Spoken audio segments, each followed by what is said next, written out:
परमात्मा परमेश्वर कबीर भगवान की वाणी है। सुर नर मुनि जन 33 करोड़ी, ये बंदे सभी निरंजन डोरी। इस काल की डोर का बंद रहे हैं 33 करोड़ देवता, 88,000 ये सारे ब्रह्मा विष्णु महेश तक। ये चतुर्भुजी भगवान कहावे, अरहट डोर बंधे सब आवे। इनकी भी जन्म मृत्यु होती है ब्रह्मा विष्णु महेश की। ये चतुर्भुजी भगवान कहलाते हैं, जो ये भी जन्म और मृत्यु वाले रहट के कुएं में ही गिरे हुए हैं। ये तो संवेद सुख संवेद जो सच्चिदानंद घन की वाणी और साथ में इनको समर्थन दे रहे हैं हमारे ये वो सदग्रंथ, वो शास्त्र जिनको हम एथेंटिक यानी सच्चे शास्त्र मानते हैं, वो भी उसी बात का समर्थन कर रहे हैं। अब हमने कौन से देव की, कौन से परमात्मा की भक्ति करनी चाहिए, ब्रह्म की भी भक्ति नहीं।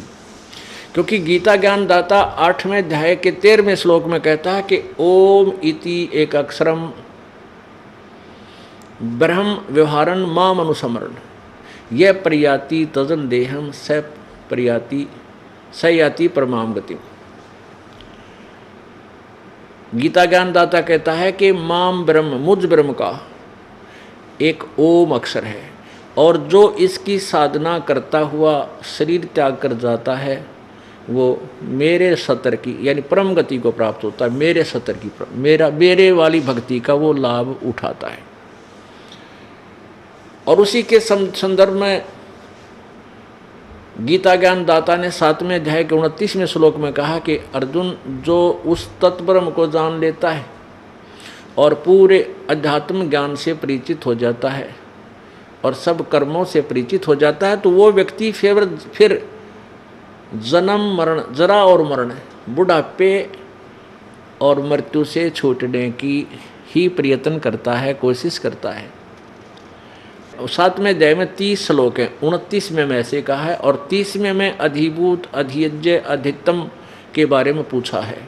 तो अब 8वें अध्याय के प्रथम श्लोक में अर्जुन ने प्रश्न किया कि परमात्मा, हे भगवान, फिर कौन है वो तत्ब्रह्म जिसके विषय में आपने 7वें अध्याय के 29वें श्लोक में कहा है वो उस तत्ब्रह्म को, उस भगवान को जान लेता है जो, तो वो कौन है तत्ब्रह्म? तो गीता ज्ञान दाता ने 8वें अध्याय के और 3रे श्लोक में कहा है कि वह परम अक्षर ब्रह्म है। वो परम अक्षर ब्रह्म है। 3 भगवान हैं, 3 प्रभु, 3, एक तो क्षर ब्रह्म, क्षर पुरुष, क्षर पुरुष कहो, अक्षर ब्रह्म कहो, ये ब्रह्म है, ज्योति निरंजन काल है। और दूसरा अक्षर ब्रह्म, ये परब्रह्म बोला जाता है, जो 7 शंख ब्रह्मांड का स्वामी है। और ये सरब्रह्म जो आपको बताया है ब्रह्म, ये केवल 21 ब्रह्मांड का मालिक है। और 3रे नंबर का परम अक्षर ब्रह्म है, वो ओवरऑल कंट्रोलर है, कुल का मालिक है। गीता जी अध्याय नंबर 15 के श्लोक नंबर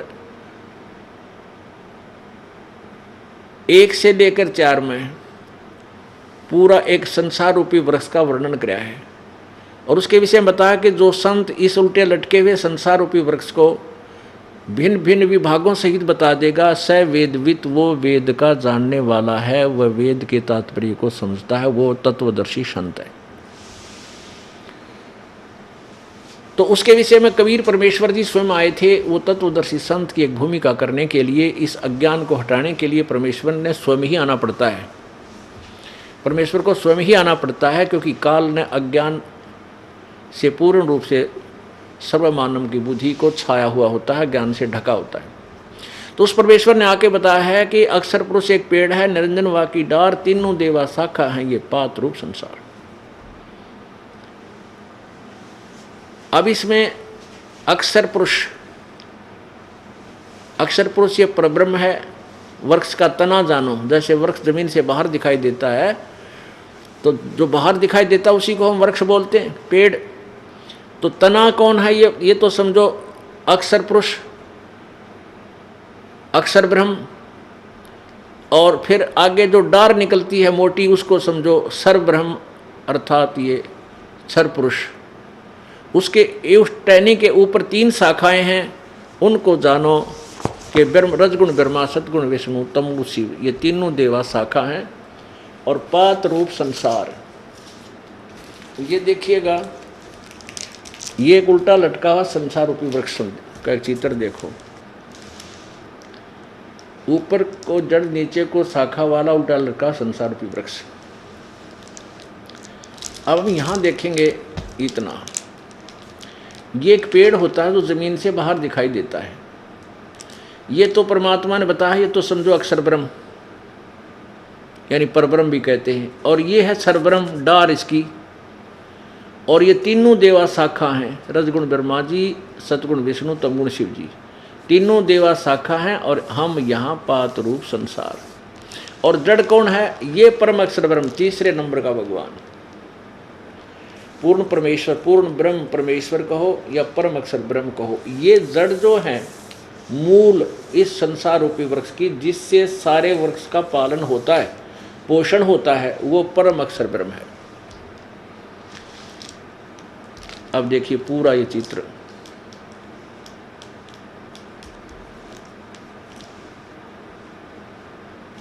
ये है पूरा संसार रूपी वृक्ष। और जो संत इसके विभाग सहित बता देगा वह सवेदवित 15वें अध्याय के प्रथम श्लोक में तत्वदर्शी संत की पहचान बताई है, जो चौथे अध्याय के 34वें श्लोक में जिस तत्वदर्शी संत के विषय में जानकारी दी गई है। तो अब ये स्पष्ट है कि ये परम अक्षर ब्रह्म बताया। गीता ज्ञान दाता कहता है वो तो परम अक्षर ब्रह्म है, जो 7वें अध्याय के 29वें श्लोक में आपको बताया, उसके विषय में जो जानता है वो परम अक्षर ब्रह्म है। अब गीता ज्ञान दाता गीता अध्याय नंबर 15 के श्लोक नंबर 16 और 17 में ये स्पष्ट है कि तीन परमात्मा, एक क्षर पुरुष, क्षर पुरुष और अक्षर पुरुष और परम अक्षर पुरुष, उनको ऐसे भी बोला जाता है क्षर ब्रह्म, अक्षर ब्रह्म और परम अक्षर ब्रह्म। अब वो तीनों हैं। जड़ तो परम अक्षर ब्रह्म है, अक्षर पुरुष कहो, अक्षर परम अक्षर पुरुष कहो, और तना और डार, ये इसमें जानकारी दी है पवित्र गीता जी अध्याय नंबर 15 के श्लोक नंबर 16-17 आपको दिखाते हैं। देखिएगा श्रीमद् भगवत गीता, इसके अनुवादक हैं जय दयाल गोविंद का, गीता प्रेस गोरखपुर से प्रकाशित है।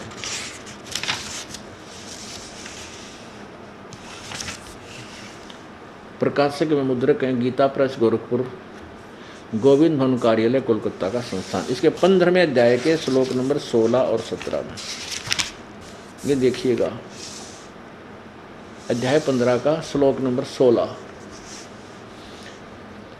इसमें क्या लिखा है कि द्वौ इमौ पुरुषव लोके क्षर अक्षर एवं एवच सर सर्वाणी भुक्तानी कटुस्थ अक्षर उच्यते। द्वौ इमौ पुरुषव लोके, इसको कैसे अनुवाद किया जाता है? इमौ माने इस, लोके माने लोक में, द्वौ माने दो, पुरुषव माने भगवान हैं, दो प्रकार के, दो प्रभु हैं, दो ब्रह्म हैं। एक क्षर पुरुष यानी क्षर ब्रह्म और एक अक्षर पुरुष यानी अक्षर ब्रह्म। ये क्षर पुरुष कहो तो क्षर ब्रह्म कहो, क्षर अक्षर पुरुष कहो तो अक्षर ब्रह्म कहो, ये दो भगवान हैं। और इनके तथा इनके अंतर्गत जितने प्राणी हैं उनके सब की जीवात्मा तो अमर है, लेकिन स्थूल शरीर इनके नाशवाणी, क्षर है, नाशवान है। अब इनका अनुवाद देखिए इन्हीं के दो शब्दों में। इस संसार में नाशवान और अविनाशी भी दो प्रकार के पुरुष हैं। पुरुष माने यहाँ ब्रह्म समझ लो चाहे भगवान समझ लो, दो प्रकार के भगवान हैं, परमात्मा है, भगवान है। और संपूर्ण प्राणियों के भूत प्राणियों के शरीर तो नाशवान और जीवात्मा अविनाशी कहा जाता। सत्र में मैं क्लियर कर दिया कि उत्तम पुरुष है तो अन्य, वो सर्वपुरुषोत्तम परम अक्षर ब्रह्म, क्षर पुरुष, अक्षर पुरुष और परम अक्षर ब्रह्म, ये तीसरा परम अक्षर ब्रह्म तो कोई और ही है। उत्तम पुरुष है तो अन्य परमात्मा इति उदाहरतः ये लोकत्रयम् आविश्य विभर्ति अवय ईश्वर है। उत्तम पुरुष तो ऊपर वाले इन दोनों से इस संसार में नाशवान और विनाशी, क्षर और अक्षर, क्षर पुरुष और अक्षर पुरुष, ये दो परमात्मा हैं।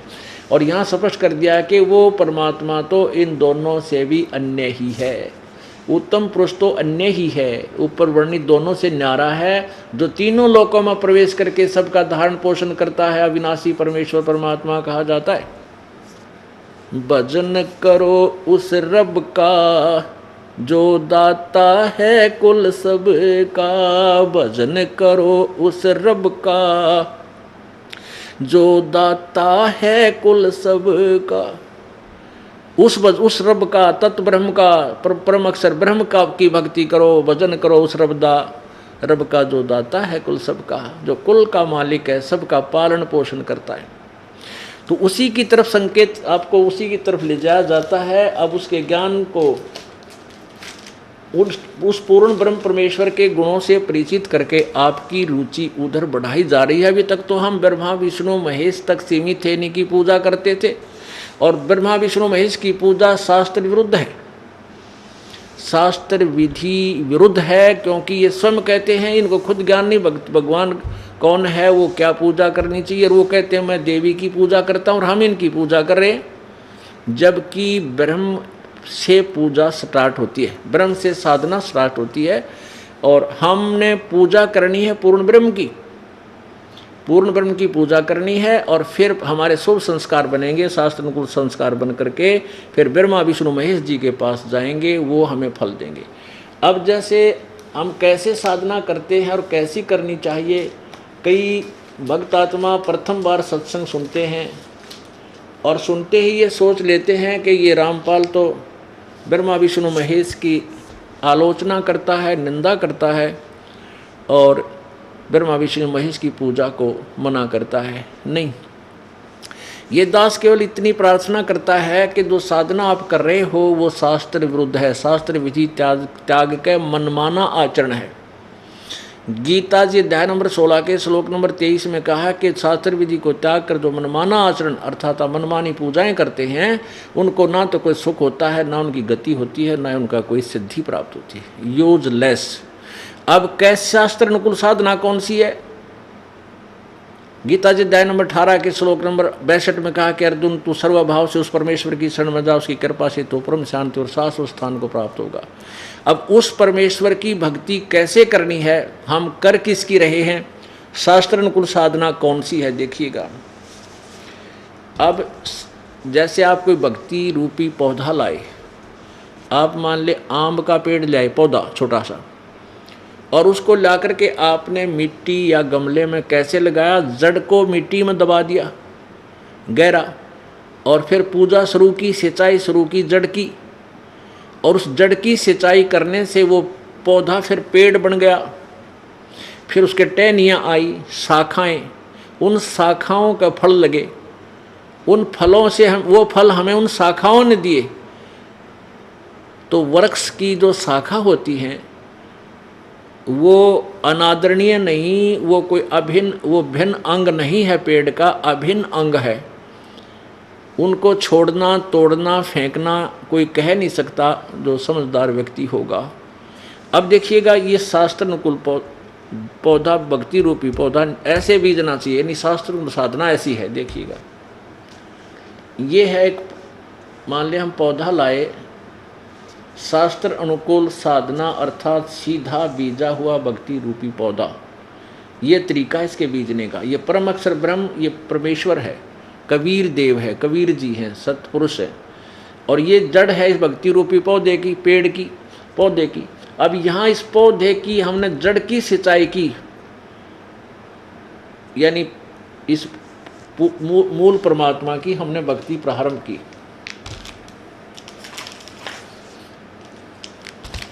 अब दूसरे शब्दों में ये देखिएगा, हमने परम अक्षर ब्रह्म की, हमने परम अक्षर ब्रह्म की पूजा शुरू की, ये, और इस परम अक्षर ब्रह्म से फिर ये पूर्ण ब्रह्म समझो ये जड़ है, और ये अक्षर ब्रह्म अर्थात अक्षर पुरुष ये तना है। इस जड़ से खुराक, फिर ये जो सिंचाई, ये पूजा, इस पूजा की फल कहाँ, यहाँ से शुरू हुआ और यहाँ गया तना में, फिर ये है डार, मोटी डार, इसको अक्षर ब्रह्म कहो या अक्षर पुरुष कहो, ये निकाल। और इसके ये 3 पुत्र हैं, रजगुण ब्रह्मा, सतगुण विष्णु, तमगुण शिवजी रूपी शाखा हैं। अब ये यहाँ सिंचाई, ये सारी खुराक जड़ से चली और इन तीनों शाखाओं को फल लगे, यानी बड़ा हुआ पेड़ और फिर फल लगेंगे इन ब्रह्मा विष्णु महेश रूपी शाखाओं को। ये हमें फल देंगे उस समय जब हम इस पूर्ण ब्रह्म की पूजा करेंगे, इसकी सिंचाई करेंगे। शास्त्र कुल साधना है, इसकी भक्ति करने से हमारे शुभ संस्कार बनेंगे और इस शुभ संस्कार फिर हमारे यहाँ आ जाएंगे ब्रह्मा विष्णु महेश के पास। ये बिना मांगे देंगे आपको, ये टहनी अपने आप लदपद हो जाएंगी। और आप क्या कर रहे हो? आप जी ऐसी पूजा कर रहे हो। आप जी ने क्या कर रखा है? इस भक्ति रूपी पौधे को उल्टा बीज रखा है। आपने क्या किया है? ब्रह्मा विष्णु महेश रूपी शाखाओं को तो जमीन में गाड़ दिया, मिट्टी में, और इनकी पूजा शुरू कर दी और इस जड़ को छोड़ दिया जिसकी पूजा। ये शास्त्र विरुद्ध साधना है, ये शास्त्र विधि त्याग का ये मनमाना आचरण है जो आपको कोई लाभ नहीं दे सकता। ये साधना आप जी कर रहे हैं, ये समझ लीजिए। आपने रजगुण ब्रह्मा सतगुण विष्णु रूपी शाखाओं को तो इनकी तो पूजा शुरू कर दी और ये जड़ छोड़ दी। आपने करना कैसे चाहिए था? आप जी ने ऐसे करना चाहिए था, ऐसे करना चाहिए था। अब ये दास क्या कहता है कि ये जो पूजा आप करें ब्रह्मा विष्णु महेश की, शास्त्र विधि त्याग कर मनमानी पूजाएं हैं, ये भक्ति रूपी पौधे को आप व्यर्थ कर रहे हो। आप केवल सीधा कर लीजिए, ऐसे कर लो बस, नथिंग एल्स। फिर देखना है पूजा करो परमेश्वर की और यहाँ से आपके शुभ संस्कार ब्रह्मा विष्णु महेश के पास जाएंगे, अर्थात ये ब्रह्मा विष्णु महेश रूपी टहनियाँ लदपद होंगी फलों से और फिर आपको लाभ, यही तरीका है परमात्मा से लाभ लेने का। तो इसमें इस दास ने कौन सी तो ब्रह्मा विष्णु महेश की निंदा कर दी और कौन सा इनको छोड़ने को बता दिया। केवल जो अनभिज्ञ हैं, ज्ञान सुनते नहीं, छोटी सी बात सुनकर चिंगरजा हैं 20 जगह जाकर बुराई कर देते हैं, वो आप तो दोषी हैं और जनता के हृदय को मलिन करने के भी पापी होंगे, ताकि वो बेचारे यहाँ नहीं आ पाएंगे इसी द्वेष में कि रामपाल तो निंदा करता है देवताओं की। नहीं, निंदा करता जीव कट जा महापुरुषों की।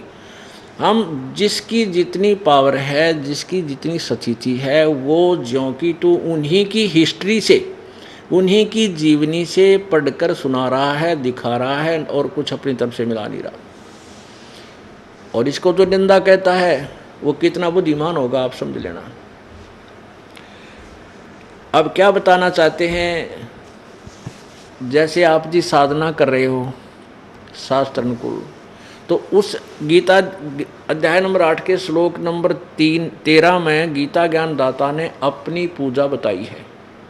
मेरा एक ओम मंत्र है, मुझ ब्रह्म का अंतिम सांस तक इसकी पूजा करते रहो तो मुझे ही प्राप्त होगे।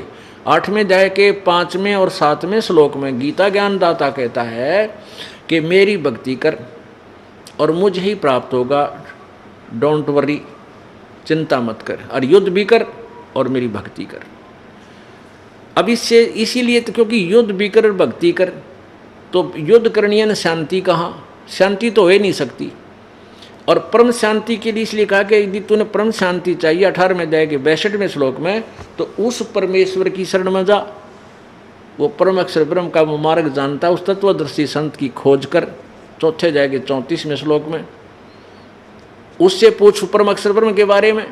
और गीता जी अध्याय नंबर 8 के ही श्लोक नंबर 8, 9, 10 में उस परम अक्षर ब्रह्म की भक्ति के लिए संकेत किया है, स्पष्ट लिखा है कि जो उसकी भक्ति करता है उसके पास चला जाता है, लेकिन जाता है भक्ति की बल से, भक्ति योग के बल से, यानी भक्ति की साधना की शक्ति से, उस कमाई से उसके पास चला जाता है। और मेरी पूजा करने वाला मेरे पास आ जाता है। ब्रह्म कहता है उस परमात्मा की साधना कैसे करनी है? 17वें अध्याय के 23वें श्लोक में गीता जी में कि उस परमात्मा के पाने का ओम तत्सत इति निर्देश ब्रह्मण त्रिविध समर्थ है।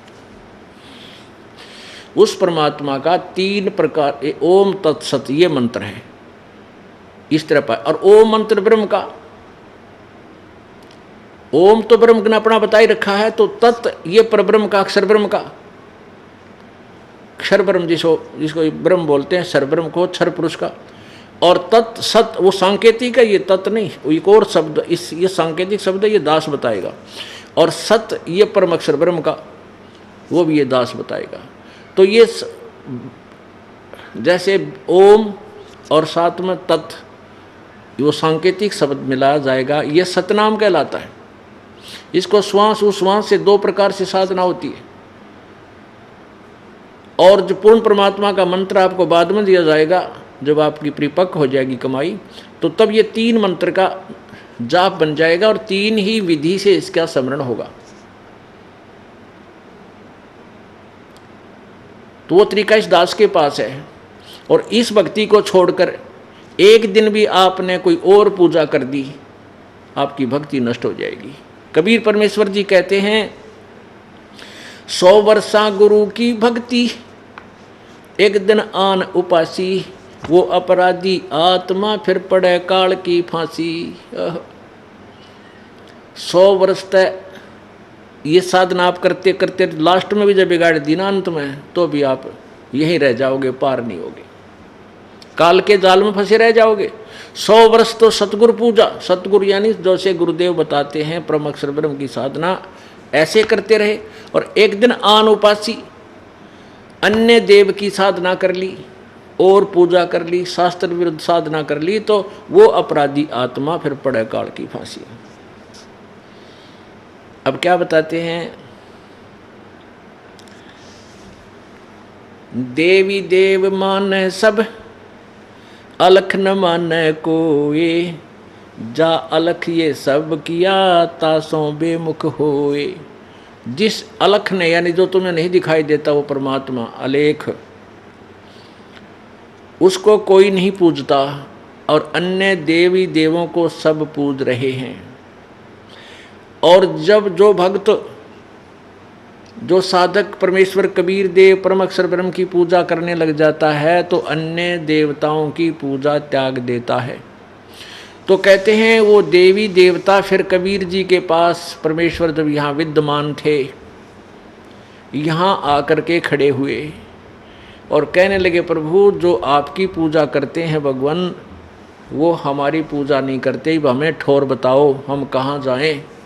तो परमात्मा ने कहा कि जो मेरी पूजा नहीं करते वो तुम्हारे लिए छोड़ दिए, उनको लूटो और खाओ।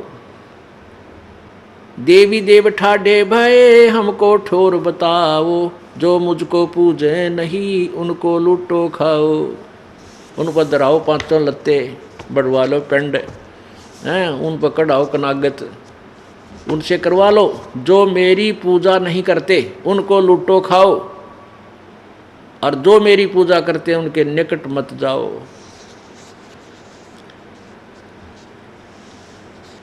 माई मसाणी सेठ शीतला,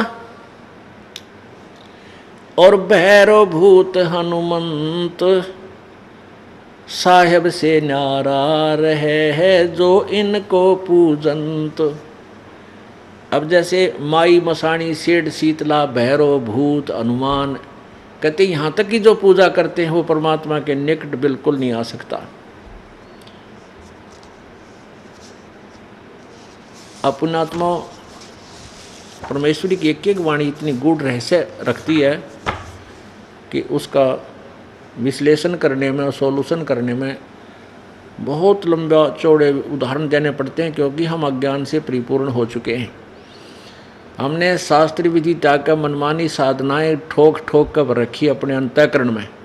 उसकी सफाई करने के लिए इतने ढेर सारे प्रमाण दे करके उस गंध को निकाल कर ये अमृत जल, अमृत वस्तु आपके हृदय में